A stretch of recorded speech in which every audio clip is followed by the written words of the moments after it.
नमस्कार दोस्तों, स्वागत है आप सभी का आपके अपने चैनल एकल शक्ति पर। मैं हिमांशु शर्मा आप सभी लोगों को आज एक ऐसी जानकारी देने के लिए आया हूं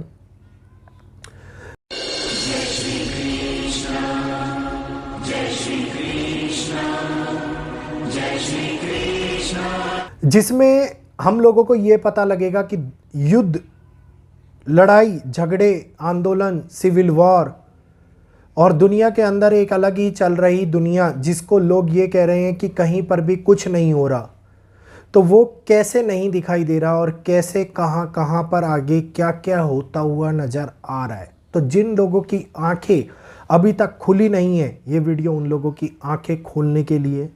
ये वीडियो बहुत सारे ऐसे लोगों को चुप कराएगा जिसके अंदर लोगों को यकीन अभी भी नहीं हो रहा कि दुनिया उस बदलाव से गुजर रही है जिस बदलाव की श्रृंखला मनुष्य ने खुद निर्धारित करी है और मनुष्य खुद चलाता जा रहा है।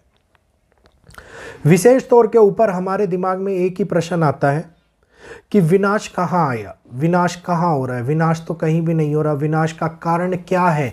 कुछ भी नहीं हो रहा, क्योंकि आप बहुत सारे ऐसे लोग जो अपने घरों के अंदर सुरक्षित बैठे हुए हैं, बहुत सारे ऐसे लोग जिन लोगों को किसी भी प्रकार की हानि नहीं उठानी पड़ रही, तो उन लोगों को बाहरी दुनिया के अंदर कुछ भी होता हुआ, घटित होता हुआ दिखाई नहीं दे रहा।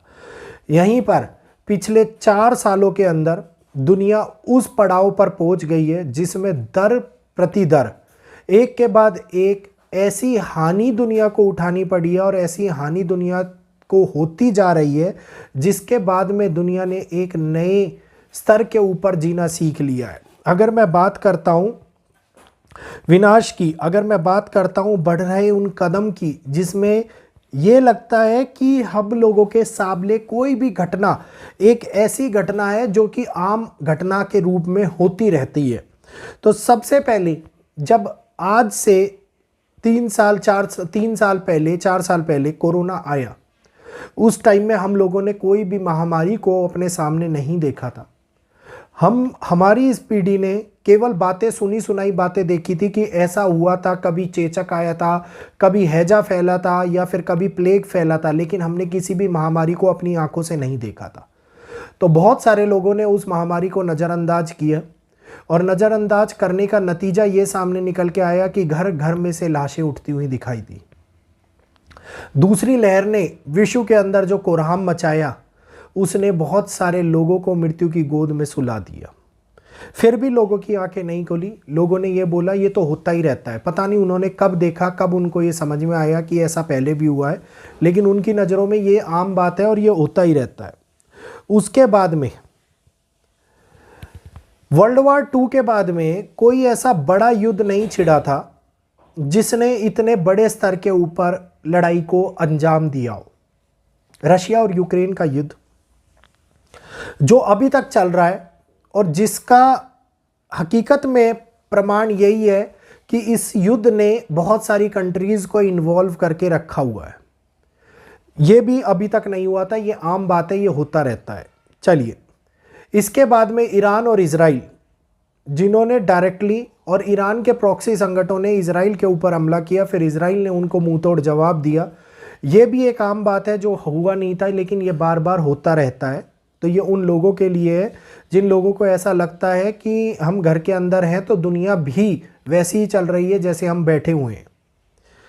इसके बाद में अगर मैं बात करता हूं अफगानिस्तान की, बांग्लादेश की, कई ऐसी जगहें जहां पर हालात, परिस्थितियां बिल्कुल विपरीत और विकराल हो गई। शुरुआत श्रीलंका से होती हुई दिखाई दी। श्रीलंका के अंदर जब तख्ता पलट हुआ तो किस प्रकार से राष्ट्रपति भवन के अंदर, पार्लियामेंट के अंदर उनकी हर जगह के ऊपर आग का लगाना, लूटपाट करना दिखाई दिया।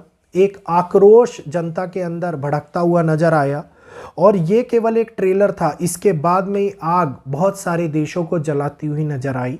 कई देशों में सत्ता परिवर्तन की होड़ सी लग गई। जनता का आक्रोश रोडों पर उतरने लगा, गवर्नमेंट प्रॉपर्टीज़ के ऊपर उतरने लगा और लोगों को ये लगा कि ये भी बार बार नहीं होता, ये तो रोज़ की बात है, ऐसा होता रहता है। क्योंकि अभी तक उन लोगों ने भारत के अंदर ऐसी कोई भी विविध प्रकार की घटना नहीं होती हुई दिखाई देती। लेकिन यहीं पर वो भूल गए मणिपुर को, यहीं पर वो भूल गए वेस्ट बंगाल को, यहीं पर वो भूल गए केरला के अंदर वायनाड में हुए उस घटना को जो बार बार और हर रोज नहीं होती है। कई ऐसी प्राकृतिक घटनाएं, कई ऐसी बड़ी घटनाएं जिन्होंने एक के बाद एक मृत्यु को बढ़ाने का और प्राकृतिक बदलाव का एक नया समीकरण शुरू किया, जो दुनिया को अभी भी आगे बढ़ाता हुआ नजर आ रहा है। और ये समीकरण साल दर साल तबाही को हमारे सामने लाता हुआ नजर आ रहा है, और महाविनाश की ओर हमारा कदम एक के बाद एक बढ़ता जा रहा है। 2023 पूरा का पूरा वर्ल्ड अभी तक सबसे बड़े नेचुरल डिजास्टर से नहीं उभरा था कि 2024 ने उसको और भी ज़्यादा बढ़ा डाला।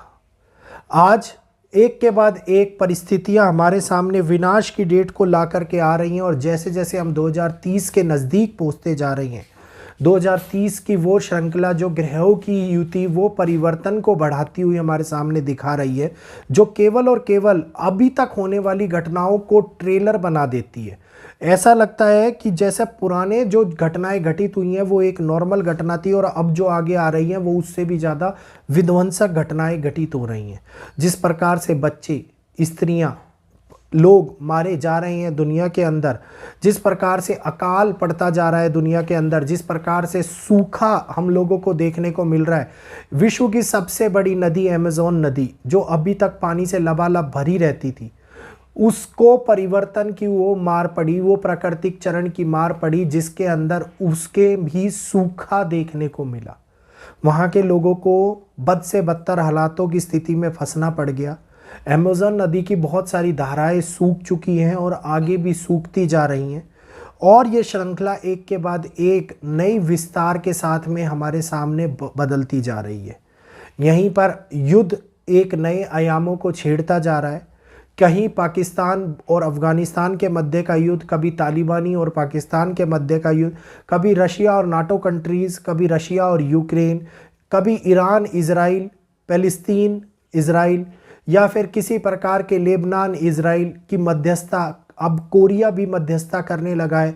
तो आप देखिए विध्वंसक घटनाएं एक नए चरम के ऊपर रोज नया रूप हम लोगों को दिखाती जा रही हैं, और इस पड़ाव को हम यही मानते हैं कि दुनिया अब उस बदलाव से गुजर रही है जिसको एक आम मनुष्य या तो अपनाना नहीं चाहता, या फिर वो डर के मारे उसको नहीं अपना रहा, क्योंकि स्थिति बदल रही है, परिस्थितियां बदल रही हैं, दुनिया के अंदर होता हुआ परिवर्तन अपने चरम पर है, और आगे आने वाले टाइम के अंदर ये और भी ज़्यादा घटनाओं को, विध्वंसक हालातों को, प्राकृतिक घटनाओं को हमारे सामने लाता हुआ दिखाई देगा, जिसके कारण बहुत बड़ा वैश्विक स्तर के ऊपर होता हुआ बदलाव आप लोगों को जल्दी आने वाले समय के अंदर 2025-2026 में बहुत कुछ बदलता हुआ एक्सेप्ट करना पड़ेगा। चाहे कर करो, अच्छे से करो, खुशी से करो, या फिर दुख से करो, लेकिन इस बात को अब हम लोगों को अपनाना ही पड़ेगा। तो उम्मीद है ये वीडियो समझ में आया होगा, अच्छा भी लगा होगा। वीडियो अच्छा लगा हो तो चैनल को सब्सक्राइब अवश्य कीजिएगा, वीडियो को लाइक अवश्य कीजिएगा, और ज़्यादा से ज़्यादा लोगों तक शेयर कीजिए, ताकि उन लोगों को भी ये बदलाव उनकी बंद आँखों से दिखाई दे। तो बहुत बहुत धन्यवाद। जय श्री कृष्णा।